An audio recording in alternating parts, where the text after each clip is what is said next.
В Нерюнгри сегодня загорелось четырехэтажное жилое здание. Информация об этом сразу поступила на пульт оперативного дежурного в Главное управление МЧС.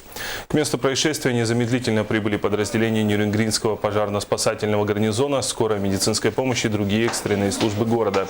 До прибытия пожарных из здания самостоятельно эвакуировались 12 человек, еще двух вывели пожарные. Пожар уничтожил 50 квадратных метров. Это лестничная площадка, квартира и кровля. По предварительным данным, причиной пожара стало короткое замыкание электропроводки.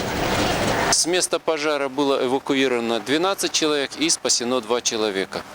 Значит, полная ликвидация пожара была в 9:08. После этого проводились вскрытия строительных конструкций с целью определения скрытых очагов пожара, с тем, чтобы пожар по перегородкам и по пустотам в этом жилом доме не ушел в сторону второго подъезда и на чердачные